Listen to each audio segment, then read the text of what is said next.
ఫిరాయింపు ఎమ్మెల్యేలు ఉన్నారు కదా, అంటే వీళ్ళు ఎవరంటే జనరల్ ఎలక్షన్స్ అప్పుడు బీఆర్ఎస్ పార్టీ గుర్తు మీద గెలిచి ఎన్నికలైన తర్వాత కాంగ్రెస్ పార్టీ అధికారంలోకి వచ్చిన తర్వాత కాంగ్రెస్ పార్టీలో చేరిన బీఆర్ఎస్ పార్టీ ఎమ్మెల్యేలు 10 మంది ఎమ్మెల్యేలు అట్లా కాంగ్రెస్ పార్టీలో చేరిరు. కానీ ఈ రోజు వరకు వాళ్ళు చెప్తుంది ఏంటంటే మేము కాంగ్రెస్ పార్టీలో చేరలేదు, బీఆర్ఎస్ పార్టీలోనే ఉన్నాము అని చెప్తున్నారు. అంటే దీని మీద బీఆర్ఎస్ కోర్టుకు పోయింది. కోర్టు స్పీకర్కు డైరెక్షన్ ఇచ్చింది. బీఆర్ఎస్ పార్టీ వాళ్ళేమో వీళ్ళు పార్టీ ఫిరాయించిర్రు అంటున్నారు. స్పీకర్ ఏదన్నా ఒక నిర్ణయం తొందరగా తీసుకోర్రి అని చెప్పిన తర్వాత ఇగో దాని తర్వాత ఇప్పుడు కదలిక మొదలై ఆ 10 మంది ఎమ్మెల్యేలకి నోటీసులు ఇచ్చారు. బీఆర్ఎస్ పార్టీ స్పీకర్కి కంప్లైంట్ చేసింది. ఇగో ఈ 10 మంది ఎమ్మెల్యేలు గీ సందర్భాలలో కాంగ్రెస్ పార్టీలో చేరినట్టు మా దగ్గర ఆధారాలు ఉన్నాయి, ఇగో మా దగ్గర ఉన్న ఆధారాలు ఇవి, వీళ్ళని అనర్హులుగా ప్రకటించండి. బీఆర్ఎస్ పార్టీ గుర్తు మీద గెలిచి కాంగ్రెస్ పార్టీలో పార్టీ వ్యతిరేక కార్యక్రమాలకు పాల్పడుతున్నారు కాబట్టి వేరే పార్టీలో చేరిరు కాబట్టి మా పార్టీ బీఫామ్ మీద గెలిచినటువంటి ఎమ్మెల్యేలను అనర్హులుగా ప్రకటించుర్రి అని బీఆర్ఎస్ పార్టీ వాదిస్తుంది. అట్లా బీఆర్ఎస్లో ఉన్న కొంతమంది ఎమ్మెల్యేలు పార్టీ మారినటువంటి కొంతమంది ఎమ్మెల్యేల మీద కంప్లైంట్ చేసిర్రు, వాళ్ళ దగ్గర ఉన్న ఆధారాలన్నీ ఇచ్చి స్పీకర్కి. అయితే కోర్టు కూడా చెప్పింది కదా స్పీకర్కి దీని మీద ఒక నిర్ణయం తీసుకోర్రి అని. చెప్పిన తర్వాత ఇప్పుడు స్పీకర్ ఈ పార్టీ మారిర్రు అని బీఆర్ఎస్ వాళ్ళు అంటున్న 10 మంది ఎమ్మెల్యేలకి నోటీసులు ఇచ్చిర్రు. నోటీసులు ఇచ్చిన తర్వాత వాళ్ళ నోటీసులకి రిప్లై ఇచ్చిర్రు. ఏంటి అంటే వాళ్ళు మేము బీఆర్ఎస్లోనే ఉన్నాం, కాంగ్రెస్ పార్టీలో చేరలేదు అని రిప్లై ఇచ్చిర్రు. అయితే ఇటువైపు కంప్లైంట్ ఇచ్చిన బీఆర్ఎస్ పార్టీ ఉంటుంది కదా, వాళ్ళు కూడా లేదు మా దగ్గర ఈ ఆధారాలు ఉన్నాయి, వాళ్ళు పార్టీ మారిర్రు అని వీళ్ళు చెప్తారు. అయితే నోటీసులు ఇచ్చిన తర్వాత ఇప్పుడు ఏం చేసిందంటే స్పీకర్ ఎమ్మెల్యేలని ఎగ్జామినేషన్ కోసం అని పిలుస్తున్నారు. అటువైపు పార్టీ మారిన ఎమ్మెల్యేలను పిలుస్తున్నారు, ఇటువైపు కంప్లైంట్ ఇచ్చిన ఎమ్మెల్యేలని పిలుస్తున్నారు. ఇద్దరిని క్రాస్ ఎగ్జామిన్ చేస్తున్నారు. మొన్నరాక ఏమైంది అంటే వాళ్ళ తరపున ఉన్న లాయర్లు ఇప్పుడు కంప్లైంట్ ఇచ్చిన ఎమ్మెల్యేలని క్రాస్ ఎగ్జామిన్ చేసిరు. అంటే ఇప్పుడు కాంగ్రెస్ పార్టీలో చేరిరు అంటున్న ఎమ్మెల్యేలు ఉన్నారు కదా, వాళ్ళ లాయర్లను తీసుకొచ్చుకున్నారు. వాళ్ళ లాయర్లు ఇప్పుడు కంప్లైంట్ ఇచ్చిన బీఆర్ఎస్ ఎమ్మెల్యేలు ఎవరైతే ఉన్నారో అసలు మీ దగ్గర ఉన్న ఆధారాలు ఏంది, టీవీలో చూసినంత మాత్రాన వాళ్ళు కాంగ్రెస్ పార్టీలో చేరినట్టేనా, ఇట్లా రకరకాలుగా క్వశ్చన్లు అడిగిర్రు అని మనం గతంలో చెప్పుకున్నాం. పల్ల రాజేశ్వర్ రెడ్డి గారును సంజయ్ విచారణకు పోయి వీళ్ళ దగ్గర ఉన్న ఆధారాలు ఇచ్చిర్రు. దగ్గర 10 గంటలు ప్రశ్నించిర్రు, అసలు సంబంధం లేని క్వశ్చన్లన్నీ అడిగిర్రు. అయినా మేము చాలా ఓపికగా సమాధానం చెప్పినాం, మా దగ్గర ఉన్న ఆధారాలు మొత్తం ఇచ్చినాం, ఎట్టి పరిస్థితుల్లో వీళ్ళు తప్పించుకునే అవకాశం ఉండదు, ఖచ్చితంగా అనర్హత వేటు పడుతుంది వీళ్ళ మీద అని ఆ రోజు పల్ల రాజేశ్వర్ రెడ్డి గారు ఇంకా సంజయ్ ఇద్దరు మాట్లాడారు. అది ఆ రోజు జరిగిన ఇన్వెస్టిగేషన్. దాని తర్వాత తెల్లారి రోజు ఇంకా కొంతమంది మిగతా ఎమ్మెల్యేలు హాజరయ్యారు. ఇప్పుడు బీఆర్ఎస్ తరపున వీళ్ళు తీసుకొని పోయిన లాయర్లు వాళ్ళని క్రాస్ ఎగ్జామిన్ చేసుడు స్టార్ట్ చేసిరట. మనకున్న సమాచారం ప్రకారం వాళ్ళని క్రాస్ ఎగ్జామిన్ చేస్తారు ఇప్పుడు ఆ ఎమ్మెల్యేలని.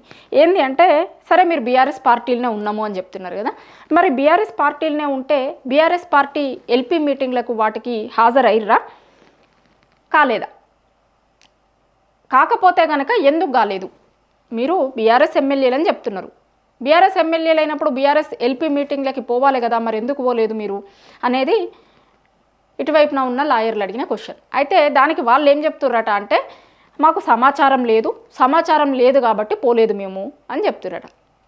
ఎట్లుంటుంది సమాచారం మీకు, మీరు ఆల్రెడీ కాంగ్రెస్ పార్టీలో చేరినట్టు ఓ దిక్కు బీఆర్ఎస్ పార్టీ కొట్లాడుతుంది కదా, మళ్ళీ మిమ్మల్ని ఎట్లా పిలుస్తుంది మీటింగ్లకి, వాళ్ళ దగ్గర అన్ని ఆధారాలు ఉన్నాయి, మీరు కాంగ్రెస్లో చేరిరు అని చెప్తున్నారు కదా. అయితే ఆ చేరిన ఎమ్మెల్యేలు ఏం చెప్తున్నారు, మాకు అసలు ఇన్విటేషన్ రాలేదు, మమ్మల్ని పిలవలేదు కాబట్టి మేము పోలేదు అని చెప్తున్నారు. దాని తర్వాత చాలాసార్లు చాలా మీటింగ్లు కూడా జరుగుంటాయి వాళ్ళ అధినేత కేసీఆర్తో, లేకపోతే వాళ్ళ వర్కింగ్ ప్రెసిడెంట్ కేటీఆర్తో కావచ్చు, రకరకాల నియోజకవర్గాలకు సంబంధించిన మీటింగ్లు జరుగుతాయి, లేకపోతే పలానా కాడ ఎట్లా చేయాలి ఏం చేయాలి ఇట్లాంటి మీటింగ్లు జరుగుతాయి. మరి అట్లాంటి మీటింగ్లకు ఏమన్నా హాజరయ్యారా అంటే లేదు, దానికి కూడా మాకు ఇన్విటేషన్ లేదు, మాకు చెప్పలేదు కాబట్టి పోలేదు అంటురట. అయితే మొన్న బీఆర్ఎస్ పార్టీ రజతోత్సవ సభ చేసింది కదా, చాలా పెద్దగా రజతోత్సవ సభ చేసింది. మరి దానికి హాజరయ్యారా మీరు బీఆర్ఎస్ పార్టీ ఎమ్మెల్యేలు అంటున్నారు. సరే మీరు బీఆర్ఎస్ పార్టీ ఎమ్మెల్యేలు అయితే పార్టీ రజతోత్సవ సభ అంత పెద్ద ఎత్తున చేసిన సభ, మరి దానికి హాజరయ్యారా మీరు అని అడిగితే లేదు మేము దానికి కూడా హాజరు కాలే అని చెప్తున్నాడు. మరి దానికి కూడా హాజరు కానప్పుడు మీరు బీఆర్ఎస్ ఎమ్మెల్యేలు ఎట్లయితారు, మీరు బీఆర్ఎస్ మీటింగ్లకు పోతలేరు, బీఆర్ఎస్ ఎల్పీ మీటింగ్లకు పోతలేరు, లేకపోతే మీ అధినాయకుడితో మీటింగ్లు అయినప్పుడు పోతలేరు, మీ పార్టీ రజతోత్సవ సభకి కూడా పోలేదు మరి మీరు బీఆర్ఎస్లో పార్టీలో ఉన్నట్టు ఎట్లయితుంది అంటే సభకి ఎందుకు పోలేదు అంటే వీళ్ళు ఏం సమాధానం చెప్పిరట అంటే మాకు ఇన్విటేషన్ లేదు సభకి అందుకోసం పోలేదు అని అంటున్నారట. ఇప్పుడు చాలామంది జనం అందరూ కూడా చాలా పెద్ద ఎత్తున పెద్ద సంఖ్యలో తరలొచ్చారు ఆ సభకి. బీఆర్ఎస్ పార్టీ నాయకులు, కార్యకర్తలు, జనం కూడా చాలామంది కాంగ్రెస్ పార్టీ పాలన చూసి 20 నెలల్లో విసిగిపోయిన చాలామంది జనం ఆ రోజు రజతోత్సవ సభకు వచ్చిర్రు.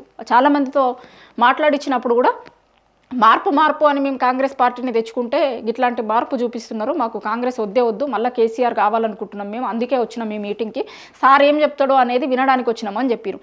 అట్లా మామూలు జనాలే అట్లొస్తే మరి మిమ్మల్ని ఎవరు ఇన్వైట్ చేయాల్సింది ఉండే, లేకపోతే ఇన్వైట్ చేయలేదు అని మేము పోలేదు అంటారు. మరి ఆ జనం ఎవరు ఇన్వైట్ చేసిరని వచ్చిర్రు?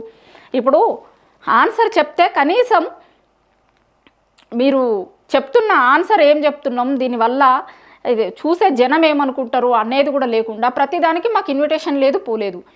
ఇప్పుడు ఆడికి వచ్చిన జనాలకి ఎవరికన్నా ఇన్వైట్ చేసిర్రా? ఎవరన్నా బొట్టు పెట్టి పిలిచిర్రా?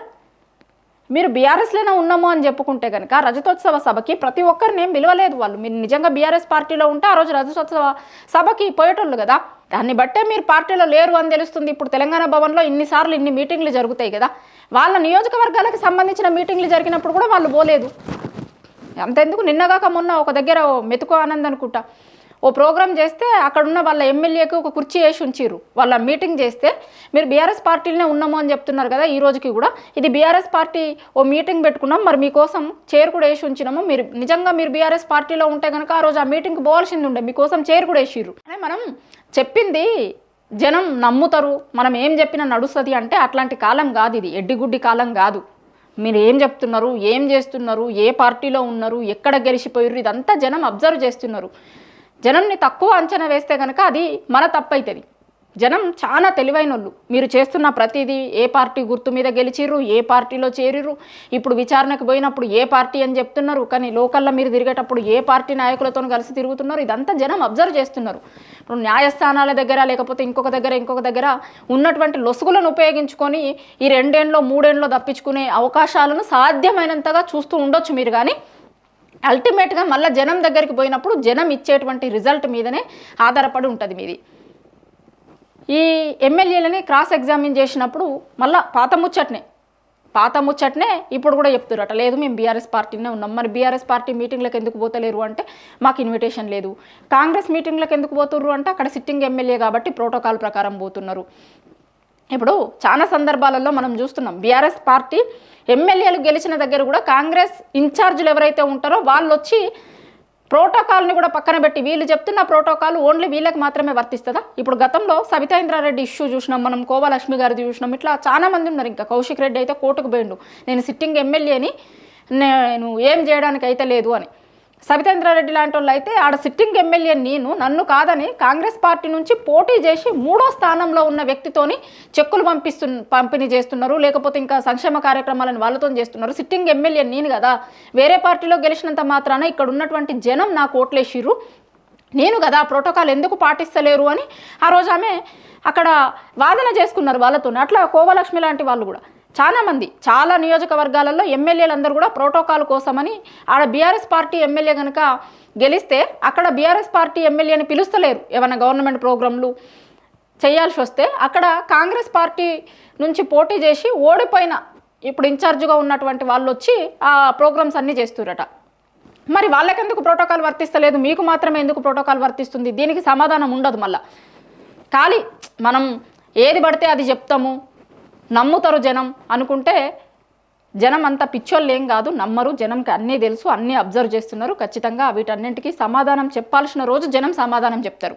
కానీ మొత్తం మీద అయితే ఈ 10 మంది ఎమ్మెల్యేలు ఫిరాయింపులను ఎదుర్కొంటున్నటువంటి ఎమ్మెల్యేలు మళ్ళా గతంలో ఏ మాటలు అయితే చెప్పారో పాత మాటలే రిపీటెడ్గా చెప్తా ఉన్నారు. మేము బీఆర్ఎస్ పార్టీలోనే ఉన్నాము అని చెప్తున్నారు. చూస్తున్న జనంకి అంతా అబ్జర్వ్ చేస్తున్నారు, వాళ్ళకి తెలుసు, చూస్తున్నారు. మీరు ఏ పార్టీలో ఉన్నారు, ఏం చేస్తున్నారు అనేది జనం డిసైడ్ చేస్తారు.